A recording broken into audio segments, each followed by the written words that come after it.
in cashar DHCP iyo static aan sameyn doonaa.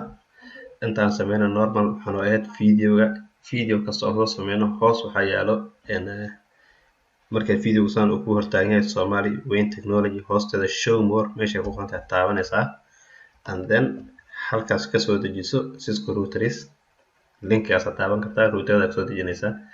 halkan ka soo dejiso GNS3 software ka isticmaaleen way kaasna video si loo sameynayo routeradaas loo gelinayo channelka ku jira waa kala soo bixi kartaa si aad u raacdid casharada aan sameynayno.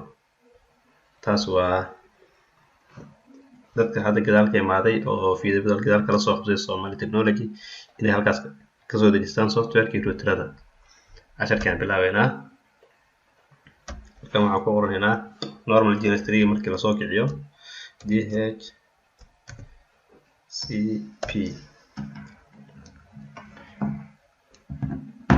iyo static. okay aan leenahay.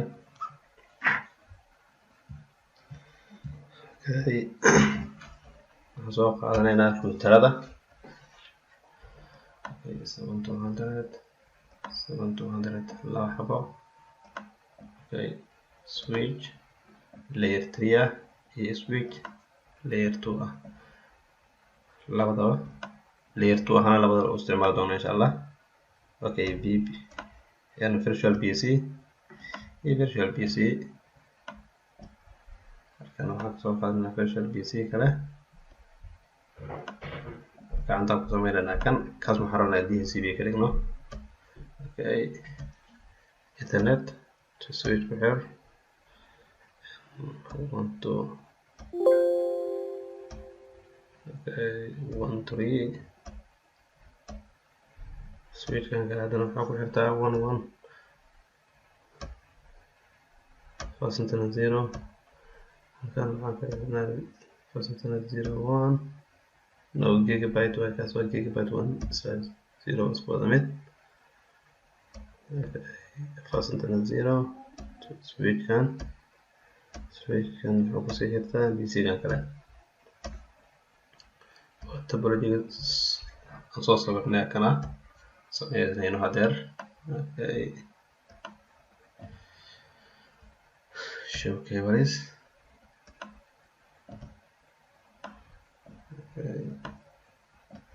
start kullu soo wada shan leenahay.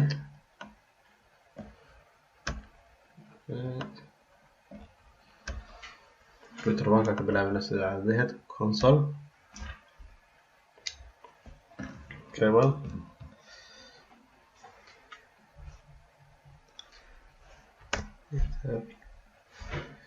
show IP interface brief. all ports waa dansiyihiin marka mid kamid ah waa inaan soo shidnaa kan first internet 0/0 config ko waxaan ka bilaabanaa DHCP ga si aan u sameyno. waxaan ka bilaabeynaa DHCP waxaa loo soo gaariyay dynamic host configuration protocol kaasaan ka bilaabeynaa koo hore. marka first internet waa inaan interface first internet 0/0 IP address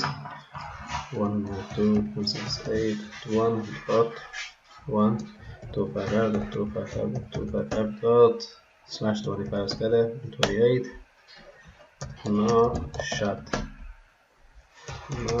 shutdown waxaa iga qaldantay shadki waxaan ku daray I.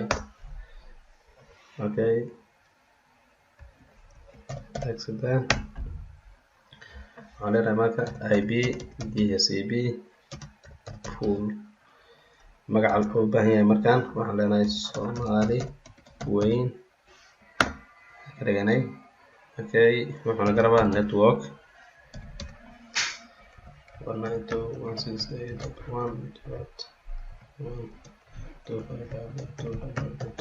192.168.1.255.128. default gateway aan laga rabaa. default gateway waa 192.168.1.1 isku wada mid aan ka dhigay. halkan 0 ka dhigi kartaa haddii aad u baahan tahay, laakiin meesha network 0 aad geli kartaa adeeg ugu xiran tahay. haddaad u baahan tahay 2 aad geli kartaa. nambarada kale asaa soo qabsanaya markaasi DHCP-ga wuxuu soo qabsanayaa halkan waxaa ku jirto 126 IP address ku jirto. haddaan dhinacan meeshan PC1 PC2 aan keenay haddaan keeno 126 computer kulligood soo wada qabanaya. okay kan saas ugu dhamaaday. okay waxaan tagaynaa PC1-ka inaan soo yeelo aan ogaano console dheh. okay badanaa kan show IP waxaan usoo qabsanay waxaa leedahay marka IP DHCP.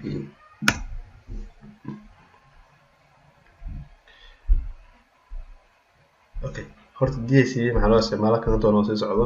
DHCP maxaa loo isticmaalaa. okay waa soo qabtay .1.2.1.1 oo default gateway ah. haddaan routerka ping gareeyo caadi u shaqeynayaa.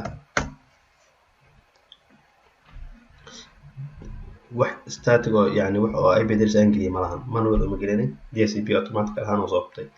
DHCP maxaa loo isticmaalaa si gurigaaga waxaa ku yaalo internet computerka oo ku xiran yahay. computerkaasi IP addresskaaga wuxuu taagan yahay meesha DHCP-ga oo automatic oo taagan yahay, ama automatic ku qoran ama DHCP ku qoran.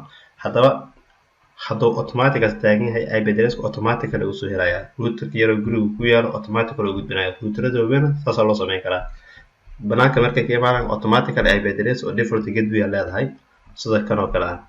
leedahay show IP haddaan dhaho kana default gateway waa kii aan soo sameynay. router 1 kalkaan soo sameynay default gateway aan soo sameynay waa kan leedahay.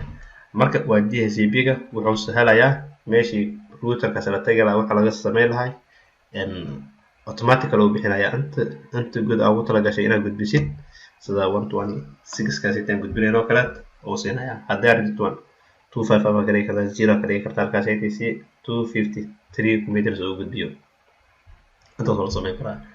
halkaas waxaan ugu dhan dhinaca DHCP-ga. waxaan rabnaa inaan static na sameyno balse intaan sameyno waa inaan gigabyte ka galnaasna. okay kan waxaan ka dhignay DHCP IP 192.1.0/25 kan waa DHCP/25 IP caadi ah. IP 192.168.2.0/25 halkaas markaan ka dhignay. halkan waxaa leenahay 26. okay gigabyte maxaa dhahday interface router 1 gigabyte ka fiirinaynaa. waxaa dhahdaa do show IP interface brief. qaybtaas ay tahay up ah, qaybtan waa down. IP address ma lahan. qaybtan gigabyte 1/0 interface gigabyte 1/0 IP address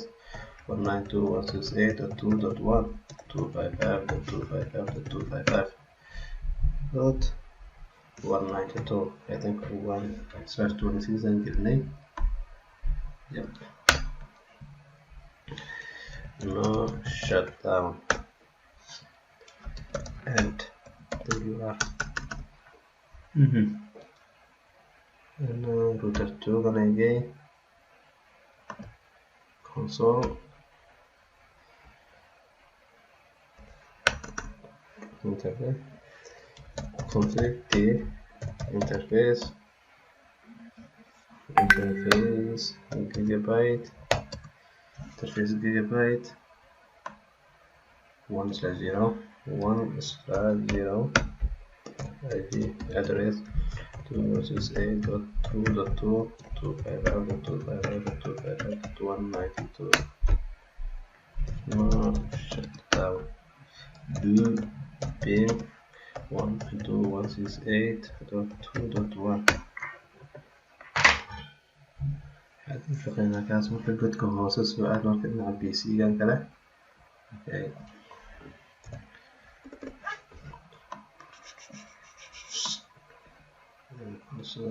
fast internet 0/0. Okay, that's it.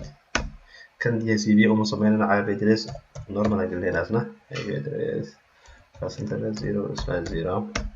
Okay, fast internet 0/0 address nagala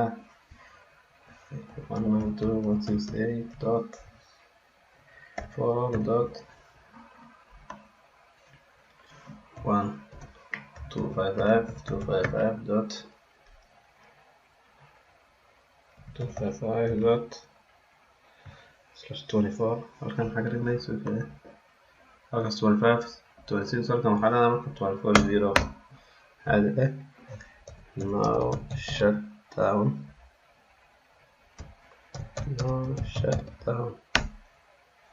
Okay, and delete. Okay, marka waxaa imaanayna hal PC kaliya oo asiga u keenay console sababta fara waa inuu geliyaa kan, laakiin kaas waa DHCP waxay ku kala gedisan yihiin hadda ogaadina marka kan kii adeegta waxaan qornay show IP show IP hadaan dhaho waa 00 wax ku jira malahan, marka waxaan leenahay IP normal IP address waa inaan gelinaa marka kan kii adeegta meesha aan galay DHCP.1.4.2/24 space 192.168.2.4.1 kan u dambeeya waa default gateway-ga oo aan gelinayna normalka sababta kan waa virtual PC. So pin 192.168.4.1 هذا open gareynayaa xamul masgariyada waa markii ugu horeysay. Okay, haddaba halkan waxaan keenaynaa suuqyada dadka zoomkan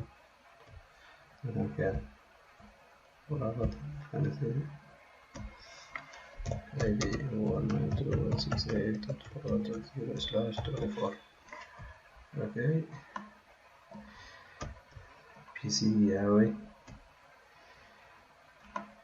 PC3 marka pin gareyn karaa waa kan 2 pin 192.168.2.1 ma pin gareynayo time out 2 mar time out 3 mar time out 4 mar waa ku daay kaas time out 5 waa ku daay ma pin gareynayo. Okay, 2/2 asaa ku dhagan aragno 2/2 routerka dhinaca kale aad u pin gareynaya kaas sababtoo ah sababta u pin gareyn maxay tahay marka kan halkan waa 2/2 laakiin 2/1 waa dhinaca kale uu gudbi karo awoodaas malahan halkan waa gaara laakiin halkaas uu gudbi karo. Okay, marka waxaa u baahan inaan sameyno static IP address oo labada dhinac isku gudbinayaan. hadda kor waxaan soo sameynay EIRB oo xayeysiinta routerada dhinacyada kala gudbinayo.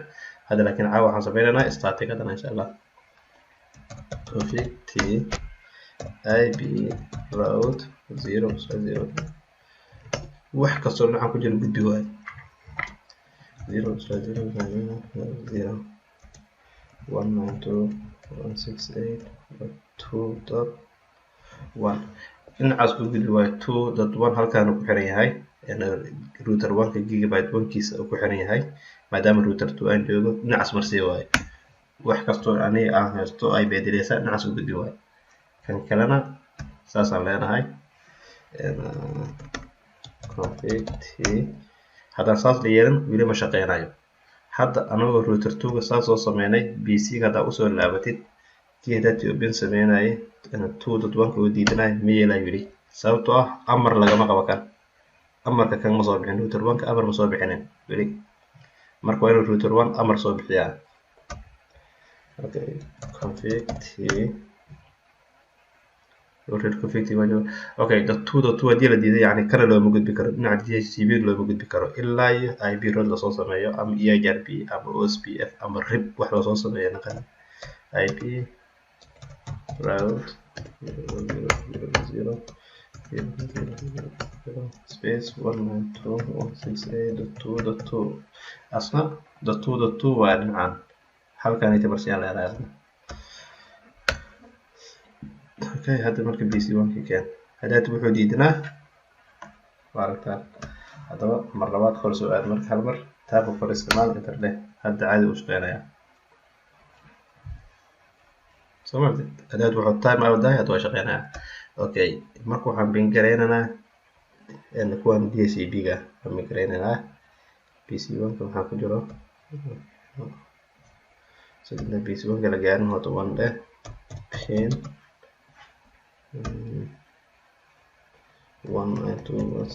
192.168.1.1 caadi u bin gareynayaa bc1 ka waxaan waleeraa 2 inoo ahaan waleeraa kaas fasaan dheh 2 time out laba xabaa leedahay saddex leedahay waa shaqeynaya waa macnaha zayti tasaan loo caadi u shaqeynaya der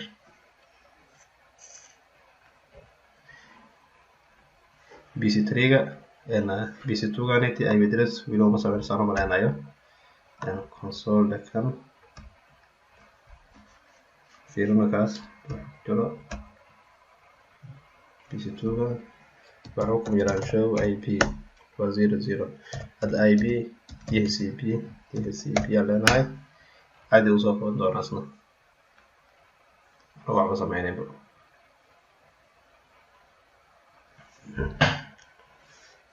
wuxuu soo qabtay bc2 wuxuu siiyay ip address 1.3 bc3 ga ku dhaganaa halkan maam saanayda .3 marka ugu horeysa waa tuuray mar labaad inuu tuuray u badan tahay mar saddexaad uu soo qabanaya caadi u shaqeynaya. Okay, bc ga kan waxaa ku jira show ip edit wuxuu wataa 4.2 bc2 ga imaaw oo dhinaca neti ah ama bc1 kan imaaw على pin 192.168.4.2 هذا وش شغال أصلا و static root ولا سميه and DHCP ولا سميه. okay static root ka and show IP route